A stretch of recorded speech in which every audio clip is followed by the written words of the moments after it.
Meditations for every day in the year by Bishop Richard Challoner.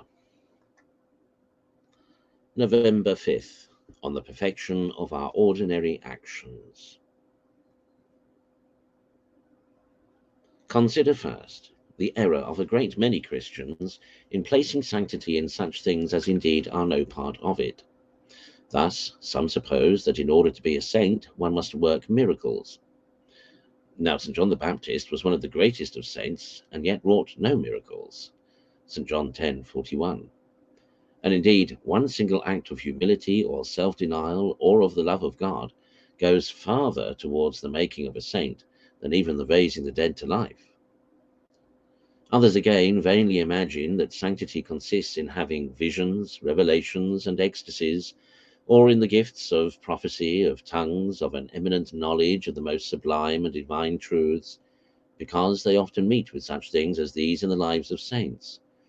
But none of these things made them saints, and they have been even found in such as were not saints.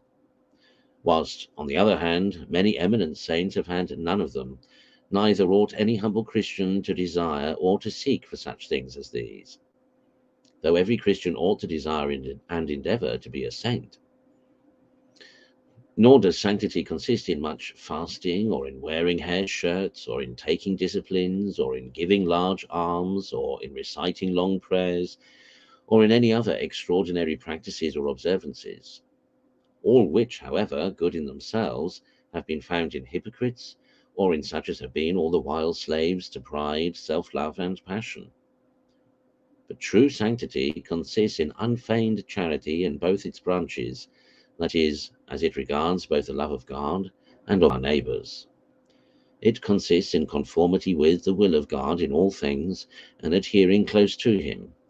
It consists in being humble of heart and sincerely despising ourselves. It consists in denying ourselves and taking up our cross and following Christ. Such as do these things are saints. Where any of these are wanting, there is no sanctity.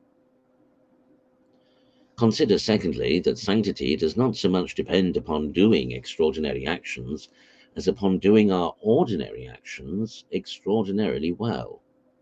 Our life passes away in the daily ordinary actions which take up our time from morning till night, such as our rising, our morning exercise, our daily labours, or the business of our calling, our regular devotions and spiritual lectures, our meals, our conversation, the employment of our thoughts when our hands are at work, our examination of conscience at night, and our evening exercise, etc.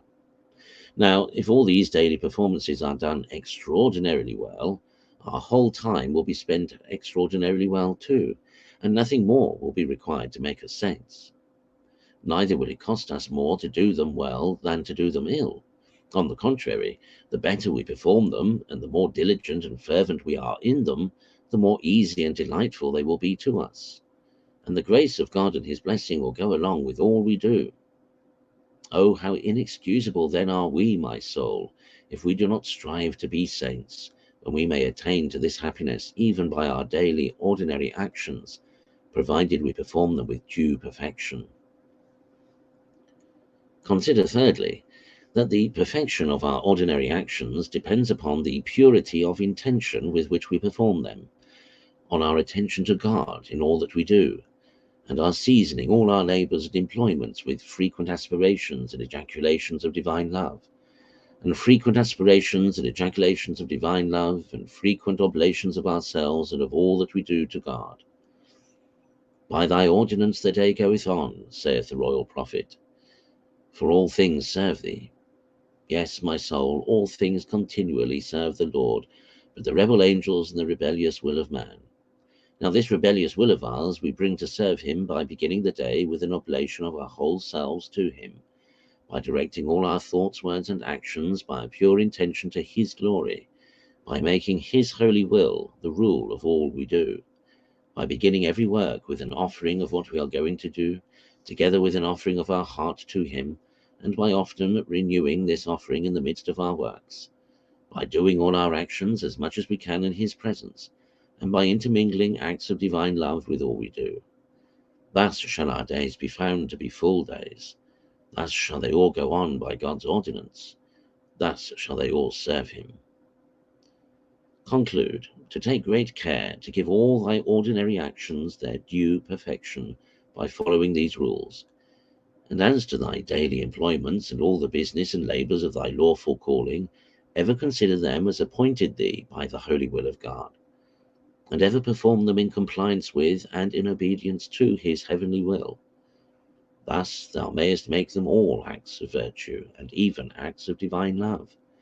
And if these thy daily employments be laborious, or otherwise mortifying, or disagreeable to thy self-love, thou mayest also make them acts of penance, by accepting of them as imposed upon thee by God for thy sins, and offering them up to God in union with the labour and sufferings of Jesus Christ for thy sins.